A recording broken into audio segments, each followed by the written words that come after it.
WhatsApp guys, आज हम देखेंगे INDI alliance fooled bye toolkit views.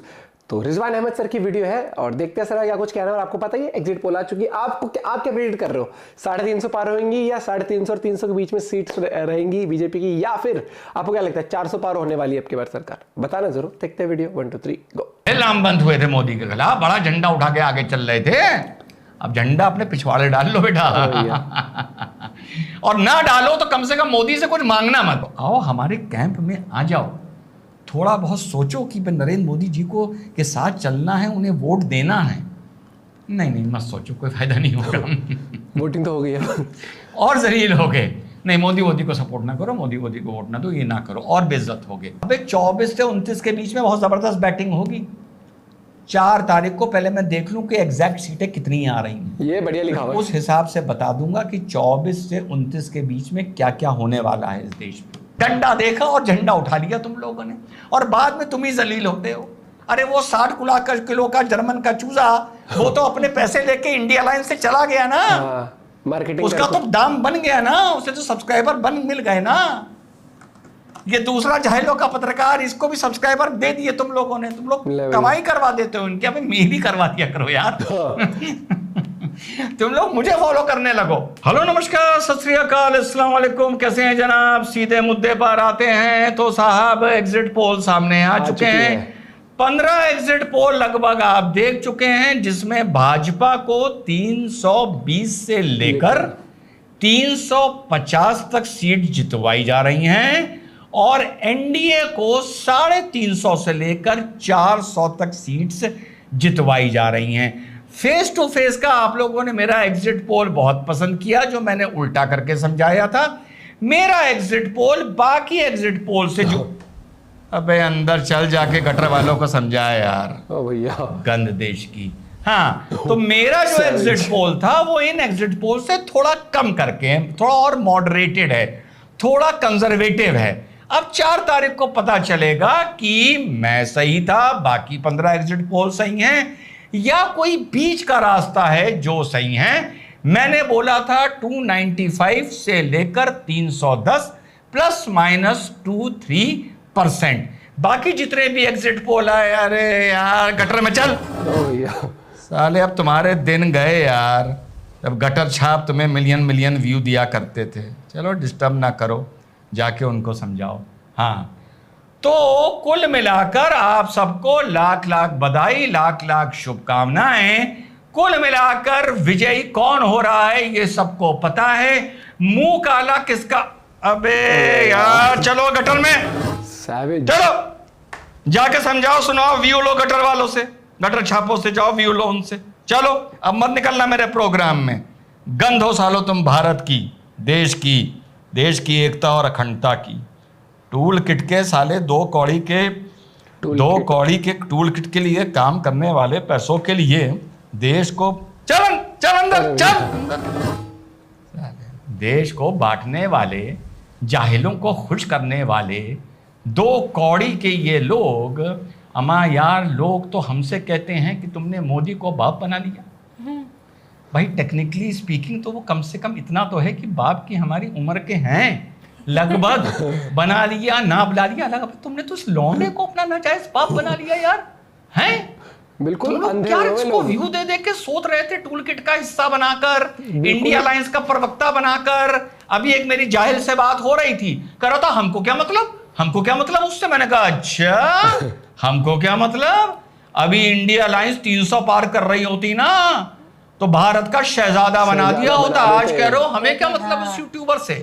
और इस बीच में मुझे बहुत से लोगों ने लिखा, सर वो ये वीडियो बना रहा है, ये वीडियो। मैंने शुरू में, आप लोगों को याद होगा, उसकी बात को इंटरप्रेट करके आप लोगों के लिए 2-3 वीडियो बनाए थे, पर बाद में मैं उसको डिकोड कर गया था।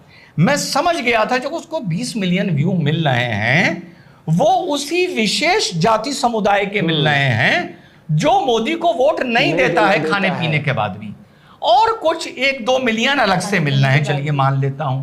लेकिन 20 मिलियन में 18 मिलियन उसे जाहिलों के ही व्यू मिल रहे थे। और ऐसा माहौल जो बना रखा, जो कुछ समझना ही नहीं चाहते। चल यार अंदर, अरे यार ढक्कन बंद करो, इसका ढक्कन बंद करो इन दोनों का। साले गंद देश की फिर बीच में बोलना है। हाँ तो भाई, तो कुल मिला के साबित हो गया कि 2 कौड़ी का है। भैया इससे नहीं साबित होता कि किसके व्यू ज्यादा, वो कितने कौड़ी का है। व्यू तो जाहिल भी दे देते हैं, व्यू तो गटर छाप भी दे देते हैं। अबे इसी के दम पर तुम लोग फैल रहे थे हैं? वो लुटे पिटे पत्रक यार निकला नहीं इस बार।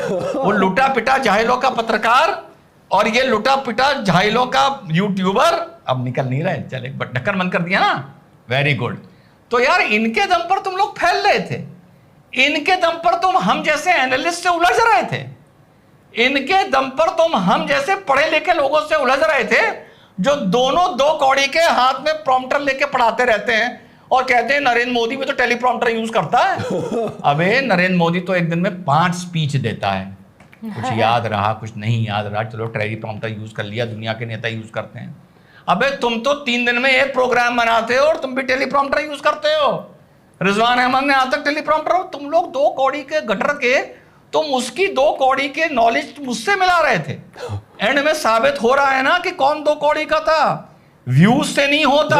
सब जानती है कौड़ी 2 कौड़ी का आदमी व्यूज से नहीं होता, व्यूज कौड़ी 2 कौड़ी का आदमी आबादी से भी नहीं होता। भाई आबादी तो कॉकरोचों की और मच्छरों की भी कितनी होती है, होती है ना।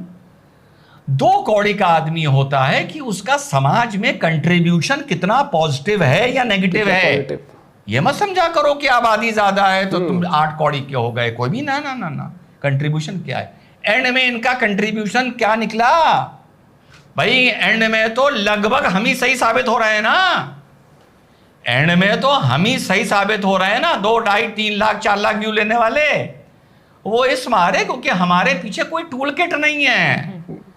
अभी 5 यूट्यूबर्स को बीजेपी गोद ले, उनको पर वीडियो 10 लाख रुपए देने लगे, ऐड चलने लगे। अपनी आईटी सेल में पूरे हिंदुस्तान में उनके वीडियोस को आदेश हो जाए कि साहब आईटी सेल हर जगह इनके वीडियोस को, सिर्फ रिजवान अहमद के नहीं 4-5 लोगों के। बहुत लोग बड़ी अच्छी संजीदगी से एनालिसिस करते हैं। हमारा अजीत भारती बहुत अच्छी संजीदगी से एनालिसिस करता है भाई। एनालिसिस तो शायद वही करता है, उसके अलावा तो सब पॉडकास्ट करते रहते हैं। हमारे सुशांत भाई कितनी खूबसूरत एनालिसिस करते हैं। चलिए वो तो किसी मीडिया हाउस से जुड़े हुए हैं। तो अगर भाजपा हमें 2 कौड़ी के गटर छापों गोद ले लेती और हमें अपने आईटी सेल में शेयर कर देती तो इस चुनाव के दौरान हमारे भी 10-10 मिलियन व्यू जा रहे होते। और तुम लोगों से मैं बार-बार समझा रहा था ये टूल किट का हिस्सा है। अब कौमी एकता करके देख लिया क्या हुआ? पहले तो ये होता था साहब वोट बढ़ जाता है, वोट बढ़ जाता है। अब तो नहीं बटा ना, अब तो राजनीतिक औकात पता चल गई ना। अब तो शिकायत नहीं करोगे ना जब मोदी कुछ नहीं देगा, या अब भी कहोगे कि क्यों नहीं दे रहा, हमें से उनको दे रहा है तो हमको भी दे। इस बार तो माशाल्लाह बड़े लामबंद हुए थे मोदी के खिलाफ, बड़े लामबंद हुए थे मोदी के खिलाफ, बड़ा झंडा उठा के आगे चल रहे थे। अब झंडा अपने पिछवाड़े डाल लो बेटा और ना डालो तो कम से कम मोदी से कुछ मांगना मत, इतना अपने अंदर तुम लोग ईमान जिंदा कर लो। और वो दूसरे तुम्हारे वो 4-5 सीटों वाले जिनके दम पर तुम लोग बड़े फूल रहे थे, वो वापस जा रहे हैं आज अपनी ससुराल। जेल के ताले टूटेंगे, केजरीवाल छूटेंगे। अबे ताले टूटने के बाद वापस ताला नहीं लगाया सरकार ने, गेट को खुला छोड़ दिया क्योंकि पता था 21 दिन बाद वापस आएगा। और तुम्हारे भाई ने एक बात बोली थी कि तुम्हारे नेता केजरीवाल ने, जिसको तुम लोगों ने मजबूरी में अपना एक और नाजायज बाप बना रखा है, जो शाहीन बाग पर थूकने नहीं आया और पूछने नहीं आया कि तुम लोग हो कौन, उसको आपके भाई ने क्या राय दी थी कि अबे ढक्कन, जब तू जेल से रिहा हो तो तेरा एक सस्पेंस क्रिएट होना चाहिए था। धड़धड़ाती हुई तिहाड़ से एक एम्बुलेंस निकलती और कहीं चली जाती, पीछे मीडिया और आपके वर्कर भाग रहे होते, पता चलता इसी गाड़ी में केजरीवाल हैं, इसी गाड़ी में केजरीवाल हैं, इसी एम्बुलेंस में केजरीवाल हैं। फिर वो मैक्स में घुस जाती, फिर 2 दिन तुम केजरीवाल की शक्ल ना देख पाते, तीसरे दिन वो दरवाज़ा खिड़की खोलता और सफ़ेद कुर्ते पजामे में मैं तुम्हें हाथ हिलाता और वो प्रेस कॉन्फ्रेंस में कहता कि मैं काम तो बहुत करना चाहता था लेकिन इतना नहीं कर सकता क्योंकि मेरी हेल्थ डाउन हो गई है, मेरे अंदर एनर्जी नहीं है, मुझे ये नहीं दिया, मुझे वो नहीं दिया। और फिर वो धीरे धीरे कैंपेन शुरू करता, परेशान हो के 5-6 बजे फिर कभी हॉस्पिटल आ जाता, कभी शीश महल चला जाता, कभी रैली छोड़ के हॉस्पिटल आ जाता, 2 घंटे के लिए आ जाता। 2 डॉक्टर भी कहते मार्केटिंग कि बता हम दी। लोग ने केजरीवाल से साहब से कहा है कि वो वीक हैं, उनका ये पैरामीटर्स गलत हैं, इतनी गर्मी पड़ रही है, वो कैंपेन ना करें, उनकी जान को खतरा है। और इस पर केजरीवाल कहता कि मैं कुछ तो करूंगा, मैं चाहे मेरी मौत आ जाए लेकिन मैं अपनी जनता के बीच में जाऊं। सारी रैलियां अबे करी हैं ढक्कन और के लेकिन तुम्हें फायदा भी होता। यही रिजवान अहमद ने उस दिन तो राय नहीं दी थी, मैंने कहा साला कहीं पहुंच ना जाए इस तक राय, तो मैंने फिर 4 दिन बाद ये वाली राय दी थी। पूरा एक क्रिएट करना चाहिए। अब तो लेट हो वकील हूं, वक्ता हूं, अधिवक्ता हूं। और देखो ईडी ने बेल आर्गुमेंट में क्या कहा, ईडी ने बेल आर्गुमेंट में हूबहू वही कहा जो रिजवान अहमद बोल रहा था कुछ दिन पहले, बहुत बढ़िया था ये कि साहब इतनी ये स्ट्रेनरस कैंपेन करने के लिए ये सेहतमंद हैं, और आज ये कह रहे हैं ये अपने टेस्ट करवाएंगे, आज ये कह रहे हैं कि ये बीमार हैं। इन्होंने पूरी कैंपेन लड़ी है। हूबहू एग्जैक्टली वही प्ली ली एनफोर्समेंट डायरेक्टरेट ने जो रिजवान अहमद ने बताया था कि अबे वो गलती कर गया, उसके बीच बीच में टेस्ट होते रहने चाहिए थे। इतनी तुम लोग सोचते हो अरे मैं तो तुमसे बड़ा प्यार करता हूं, लेकिन जब तुम केजरीवाल जैसों के लिए तुम पे तुम्हारे मुंह पर जूते पड़ते हैं मेरे भाइयों, सही बोला, तुम्हारा मुंह काला होता है। जब वो 2 कौड़ी के 60 किलो के चूजे के लिए तुम्हारा मुंह काला होता है, जिसके पीछे तुम लामबंद हो जाते हो झंडा लेकर। एक तो तुम लोग झंडा उठाकर बहुत जल्दी चलने लगते हो, कोई झंडा हाथ में दे तो पहले सोचना चाहिए कि ये झंडा उठाऊं क्या है, मतलब ना उठाऊं। डंडा देखा और झंडा उठा लिया तुम लोगों ने, और बाद में तुम ही जलील होते हो। अरे वो 60 किलो का जर्मन का चूजा, वो तो अपने पैसे लेके इंडिया अलायंस से चला गया ना, उसका तो दाम बन गया ना, उसे तो सब्सक्राइबर मिल गए ना। ये दूसरा झाइलों का पत्रकार, इसको भी सब्सक्राइबर दे दिए तुम लोगों ने, तुम लोग कमाई करवा देते हो इनकी। अबे मेरी करवा दिया करो यार, ये सही वाला है भैया, थोड़ा कृपा दृष्टि तुम लोग मुझे फॉलो करने लगो। तुम देखो मैं तुम लोग को इतनी प्यारी प्यारी मस्त मस्त एडवाइस दूंगा, और वो सरकाज़म मजा आ जाएगा, कभी नुकसान नहीं होगा, इज्जत भी मिलेगी। अब तुम्हें कौन पूछता है? देखो यार, हैं राजनीति से इस देश के तुम्हें खत्म कर दिया गया। तुम 60 साल 70 साल ये सोचते थे कि तुम्हारे बिना सरकारें नहीं बन सकती, और अब देख ले 14 19 अब मिलके 24, पहले ही चलना पड़ रहा है। अभी 29 बाकी है। और इतना बता दूं, मोदी जी बहुत नाराज हैं तुमसे। अब तुम फिर कहोगे हम नहीं डरते। अबे 24 से 29 के बीच में बहुत जबरदस्त बैटिंग होगी। रुक जाओ, 4 तारीख को पहले मैं देख लूं कि एग्जैक्ट सीटें कितनी आ रही हैं, फिर उस हिसाब से बता दूंगा कि 24 से 29 के बीच में क्या क्या होने वाला है इस देश में, क्या क्या संभावनाएं होने वाले की। और देखना 80% 2029 से आते आते 80-90% में सही साबित होगा। मैं लिस्ट बना दूंगा 4 तारीख को बैठकर तुम लोगों के सामने। इंटरेस्टिंग रही तो तुम लोग ऐसे ही पॉपकॉर्न बनकर झंडा ना उठाया करो, बड़े लामबंद हो रहे थे। अब देखो तुम लोग कितना जलील महसूस कर रहे होगे, पर तुम कहोगे नहीं, क्योंकि तुम बेशरम हो कि तुम जलील हो, ये नहीं कहोगे, लेकिन एहसास करो। ये वीडियो देखने के बाद शीशे के सामने खड़े हो, अपनी फैमिली को आज रात को दस्तरखान पे इकट्ठा बैठो और मेरी जिक्र करना, मेरा करना, कहना भाई आप लोग बताइए, इसको फॉलो करें, इस पर भरोसा करें कि ये जो क्या ये सैयद रिजवान अहमद हमारी कौम के भरोसे के लायक है। कहता तो वो सही है, हम लोग हर जगह जलील होते हैं। अब तुम लोग उस 60 किलो के चूजे के चक्कर में इतना खुश हो गए यार, तुम लोग तख्ता पलटने लगे नरेंद्र मोदी का, वो झाइलों के पत्रकार के चक्कर में इतना प्रूफ हो गए सही। एंड में कौन सही प्रूफ हुआ? एंड में हम ही लोग सही प्रूफ हुए ना। तो आओ हमारे कैंप में आ जाओ, थोड़ा बहुत सोचो कि नरेंद्र मोदी जी को के साथ चलना है, उन्हें वोट देना है। भाई ये वीडियो बढ़िया, आंखें भी खुली होंगी अब भी लोगों की, लेकिन अब भी नहीं खुल रही। तो फिर देखो, पिक्चर देखने का मतलब ये नहीं होता कि शाहरुख खान की पिक्चर जवान अगर आपने देखी तो उसका ये मतलब नहीं है कि जवानी थी, या वो कौन सी थी, वो दुबई में जो शूट हुई थी, वो जवानी थी ना, जिसमें दीपिका पठान थी, हाँ, कि रॉ और आईएसआई एक साथ मिशन कर रहे हो पिक्चरों में। ठीक है भैया, यहां समझ लो पिक्चर आपको दिखाई जाती है, उस पिक्चर का इतिहास, उनको फैक्ट्स मत माना करो, ये देख लिया करो वो जो फैक्ट, जो न्यूज़पेपर की हेडलाइंस, जो आर्टिकल्स आपको पेश करे जा रहे हैं एक सिनेमैटिक व्यू देकर, वो वाकई में उनके पीछे कौन है मास्टरमाइंड, कौन लोग लिख रहे हैं, किन संस्थाओं द्वारा वो रन हो रहा है, कौन उनको फंड करता है, तब आपको धीरे धीरे पता लगेगा कि ये टूल किट सिस्टम कैसे काम करता है, कैसे आपका ब्रेन वॉश किया जाता है और कैसे आपको अंध भक्त बनाया जाता है। जो कि लोग मोदी जी के काम देखने के बाद भी इतने अंधे हो चुके कि वो समझ नहीं पाते कि रियलिटी में सरकार सरकार ने काम किया है और जो लोग सरकार के काम को अप्रिशिएट करते हैं या सरकार के फेवर में बात करते हैं, कि सरकार पर्टिकुलरली मैं बोलूं मोदी जी के, क्योंकि उन्होंने काम करके दिखाया, देश की इज्जत से लेकर हर एक चीज, बेरोजगारी भी कम हुई, गरीबी रेखा से भी लोग उठे हैं, हर एक चीज पहुंची, तो उनको अंधभक्त कहते हैं। जस्ट बिकॉज आप किसी और को सपोर्ट करना चाहते हो, उसका यह मतलब नहीं होता कि आप सच को झुठलाने लग जाओ ये वर्ड कह के कि गोदी मीडिया है या ये अंधभक्त है। रियलिटी ग्राउंड लेवल पर जब आप देखोगे मूवी से बाहर निकलकर फैक्ट्स की, तो आपको पता लगेगा। और यही चीज होती है, लोग जानना नहीं चाहते, सबको ही लगता है। क्या होता है, एक हीरोइन को आप देखते हो बहुत बढ़िया कपड़े पहनकर, मेकअप करके, आपको लगता है ओ माय गॉड ये तो बिल्कुल ही ऐसे होती है, तो मेकअप ये सोते भी ऐसे ही होंगे, उठते भी ऐसे ही होते होंगे। भैया वो रील है वो मूवी है, कैमरा एंगल्स है, लाइटिंग है।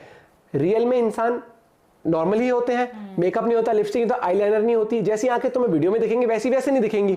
तो हमेशा उसको सत्य मत साबित करो, फैक्ट्स को जानो, उनके पीछे क्या है, तर्क वितर्क करना सीखो।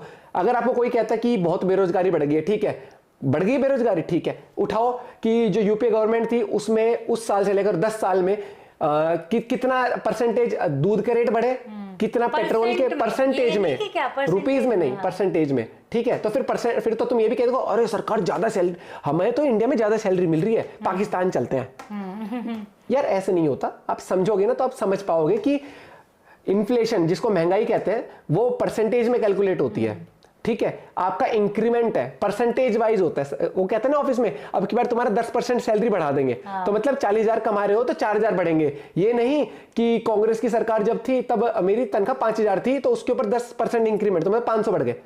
तो तुम अपनी 40,000 की सैलरी पर 500 रुपए लो ना, वो इंक्रीमेंट, ना कि आज की सैलरी दिखा के। तो वैसे ही महंगाई होती है, तेल का आज का जो रेट होगा उसके हिसाब से इन्फ्लेशन चलेगी। रशिया, दुबई, ये सब कंट्री में, जो दुबई हो गई, स्टेट हो गई, ये सब फालतू नहीं बैठे कि भैया इनको अपना नुकसान करके इनको इंडिया है, इंडिया को आज भी 20 साल पुराने वाले तेल पर वो रेट पर दे देते हैं, सब कमाने के लिए बैठे हैं।